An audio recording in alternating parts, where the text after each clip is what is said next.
welcome back to Gabbin with Jessa. Today I am back. I am talking about episode 5 of WandaVision, and we're just going to jump right into it because this was definitely the most intense episode thus far.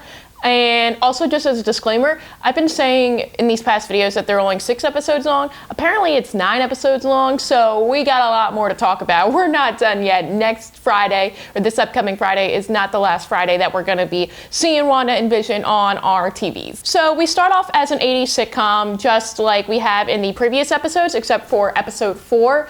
And it's Wanda and Vision, the twins are crying, she's trying to get them, to be quiet. It's a very typical new parent style of 80s sitcom. While Wanda and Vision are trying to get them to be quiet, Wanda makes a comment about how she can't control them. She tries using her powers to make them stop crying, and they don't. So I think that this is an indication, even though it's like a small line, that the reason why we haven't really seen any other children or any children at all in Westview has something to do with Wanda not being able to control them or not really wanting to control them because they are children. So Agnes comes along. She's like the goofy neighbor next door, continuing to be just neighborly to Wanda and Vision, and she asks them if she can hold the twins.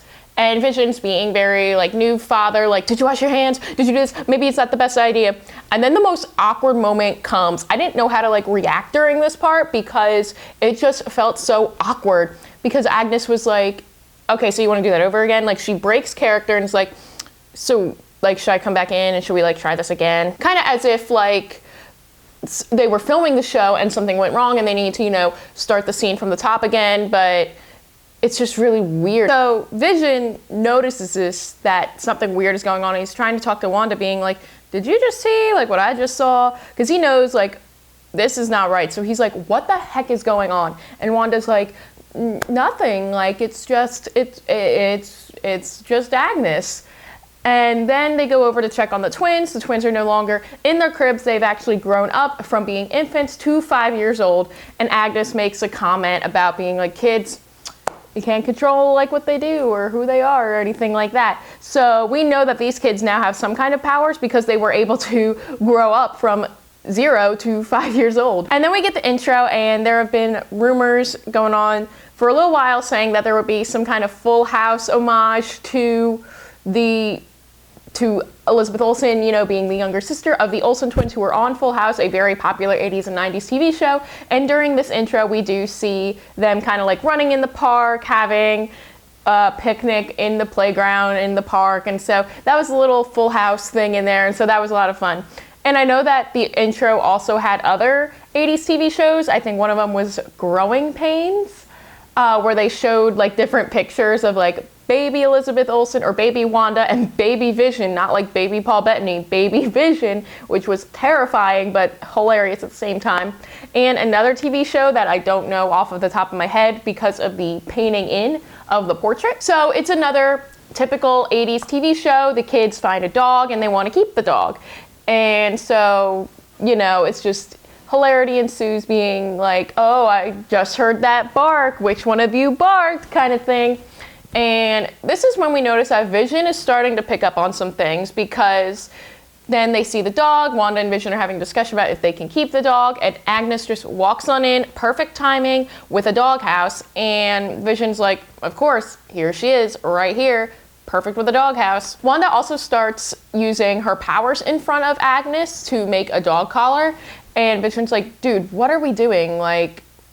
We're supposed to be hiding our powers. We're supposed to be blending in. And Wanda's like, no, in front of Agnes, it's fine, it's fine. So something is definitely going on between Wanda and Agnes. I don't know what, but we'll talk about that at the end. Wanda and Vision then say they're not allowed to have a dog until they're mature enough, 10 years old. And so they age up from 5 years old to 10 years old. Of course they do. And this is when we cut back into the real world. So Monica has just come out of Westview, or Wanda's Westview, and so they're doing checks on her. And then this is where she meets Darcy and Agent Woo. And this is where they become the best power trio in Marvel right now. It's just so funny. The three of them working together is the best thing ever. So we have a big meeting, and we're giving the basic rundown of who Wanda is. So if this is your first MCU thing ever that you've ever watched before, you will know the character of Wanda Maximoff. They make a little joke about, hey, does she have like a funny name? You know, like Tony Stark is Iron Man and Steve Rogers is Captain America. Does she have a name yet? And we find out that she actually hasn't ever been called the Scarlet Witch, so they make fun of that right here. So the head director dude is like, this girl is a threat. And Monica is like, yo, I know I was in there and I was like being manipulated, but like Wanda is innocent. Like, she isn't doing this all on her own. Like, she can't be fully to blame for this. But then the head director guy is like, nah, look, she broke into our facility and stole Vision's body. So that, from episode 4, helped us learn that when we saw that creepy Vision thing of when he was dead, it's basically confirming that yes, Vision is dead, and Wanda, or somebody controlling Wanda, is making Wanda manipulate Vision's corpse. It is also at this realization because Darcy and Wu and Monica are trying to figure out, you know, how we can talk to Wanda in there, because all their other methods haven't really worked out. But then they notice Monica's clothes, which are still in the form of like the really cool 70s outfit that she was wearing. They're still bulletproof because Monica went in wearing a bulletproof vest. So she didn't, it's not like Wanda gave her new clothes. She just manipulated what she was wearing. So we figure out, oh, if we can send something in that is 80s style, then it won't get changed to fit the narrative that Wanda is trying to have in her little world. And this is where the big discussion of who the strongest Avenger is actually comes into play, because the three of them are kind of talking about how powerful Wanda is. And Monica brings up the point that, you know, Wanda could have easily taken down Thanos all by herself. She was basically winning until Thanos like started shooting at her with like his sky rocket things. And Agent Wu was like, I don't know, Captain Marvel's pretty strong. And then there was like this look on Monica's face that was like not what I was expecting, because Monica was a child when she first met Captain Marvel. And she was basically like, we're not talking about her now. And then they just dropped the subject of Captain Marvel altogether. So that's definitely got to be playing into something. She also mentioned about talking an aerospace engineer, and a lot of rumors have been spiraling around because of what happened at the end, that a different character from a different first family might be the one that she is texting. Figure that out on your own if you know what I'm talking about. So Vision is at work. So now we're kind of cutting back and forth between the 80s, the TV show, and current day. So Vision's at work, you know, doing his computing thing, and they send in an email because now they've discovered this thing called electronic mail. It's awesome. You can send it to anyone. And so they send in an email now that they can use email, and it is from SWORD, basically explaining, you know, what the heck is going on. And all of the workers are all simultaneously reading it, and it's like really creepy. And Vision is coming to the realization, being like, dude, something is not right here. So he goes and he kind of touches his fingers to Norm, his coworker's temples, and Norm like snaps out of it. He's like, where am I? Like, what day is this? Like, I need to call my sister. Our dad is dying. Like, I don't know what's going on. And he is freaking out. And he's like, she's doing this. She's hurting me. Like, help me. And so then he zaps him back in, and he's like, oh, this is great. So he goes back to his normal Norm self.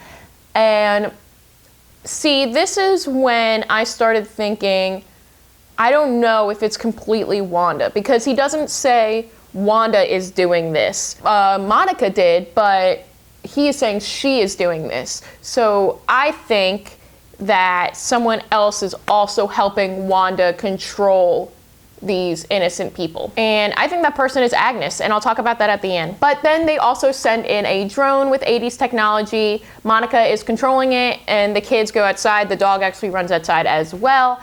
And the kids are like, they're just gonna go try to find their dog when Wanda sees this drone, and Monica's being like, look, Wanda, like, we're just trying to help you kind of thing. But then the head director dude's like, nah, shoot her, take the shot. And Monica's like, no, this doesn't have weapons on it. And he's like, nah, it does, take the shot.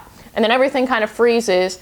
And then we get like a notification that there's a breach, which means someone is going in or coming out of the little hex area.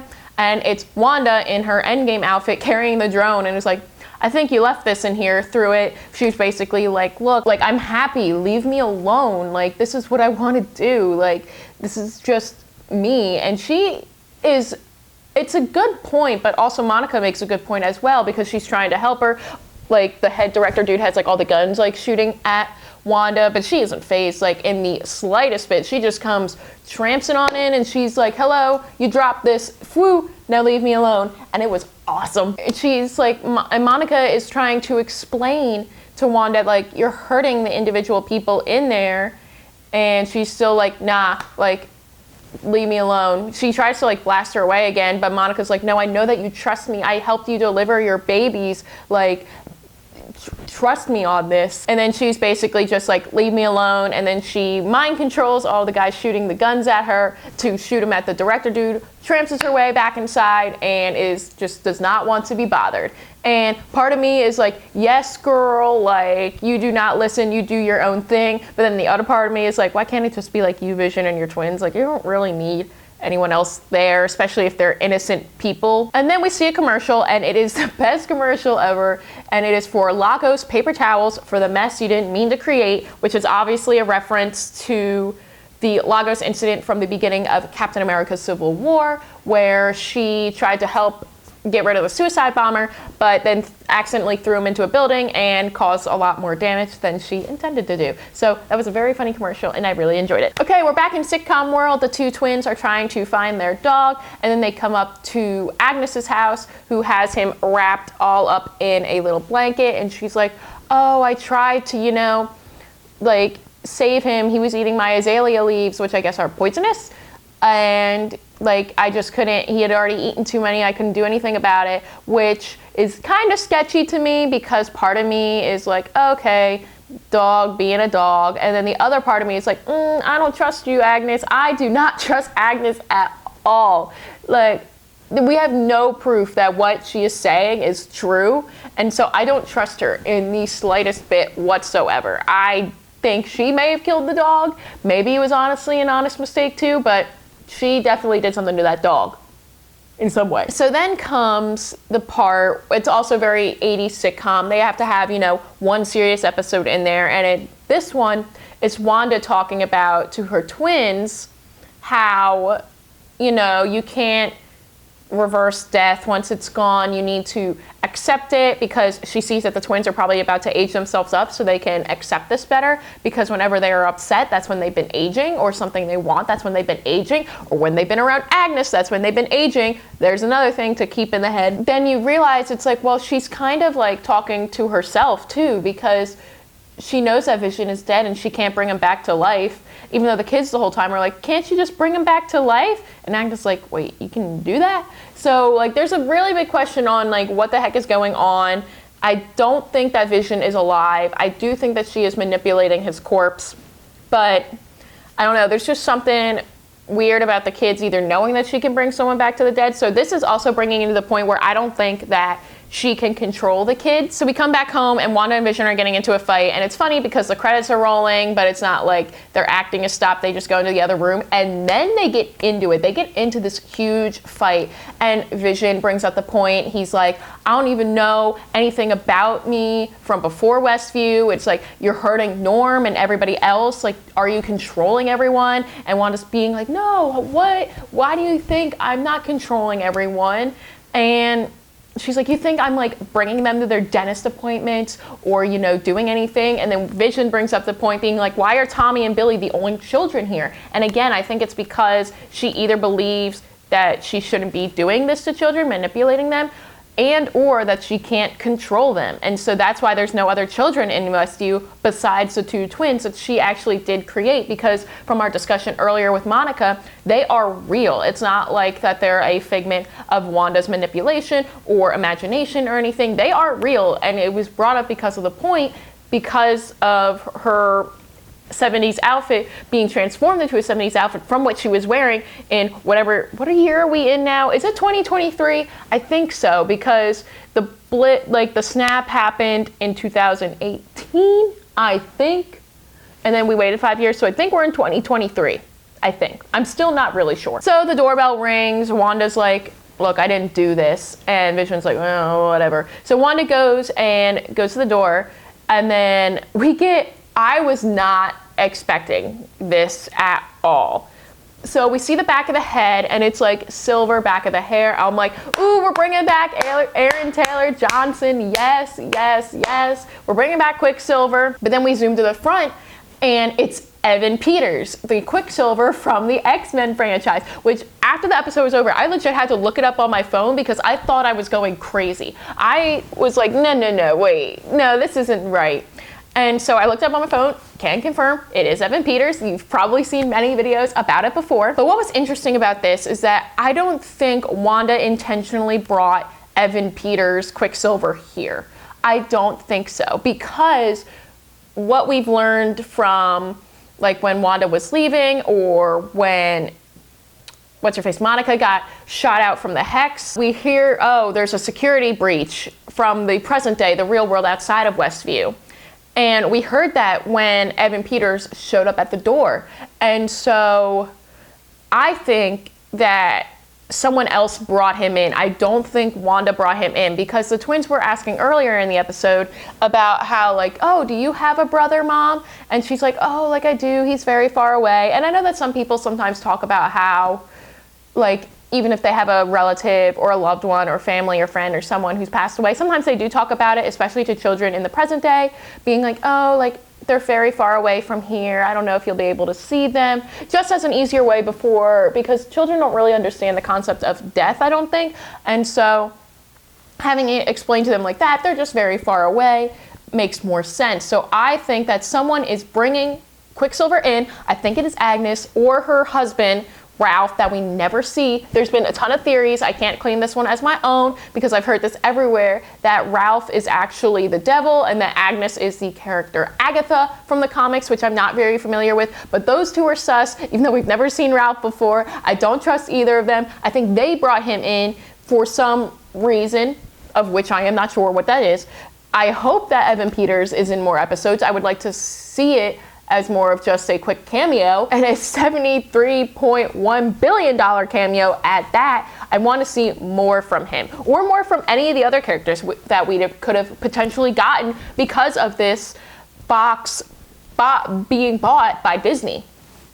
And then Darcy makes the line being like, she recast Pietro, which also is a nod to 80s comedies and 80s sitcoms of how, you know, sometimes they would recast a character if for some reason they couldn't bring back the original actor or actress for that. And so that's how the episode ends. He makes a comment about like, hey, come give your brother a hug. And then like, oh, hey, who's the popsicle kind of thing. So I am just so excited. I'm more excited that there's more episodes than I thought there were going to be. So this was episode 5. So that means we still have 4 more to go. And then basically we have a week off, and then Falcon and the Winter Soldier is starting. I am so excited that Marvel is back and they are bringing it. So I think that's all my theories and the basic rundown of everything that's happened in this episode today. So let me know what you guys think down in the comments below. What are some of your theories that you're predicting? Do you think Agnes is sus too? Because I do. Let me know all that down in the comments below. Don't forget to like and subscribe. And until next time, keep on gabbing.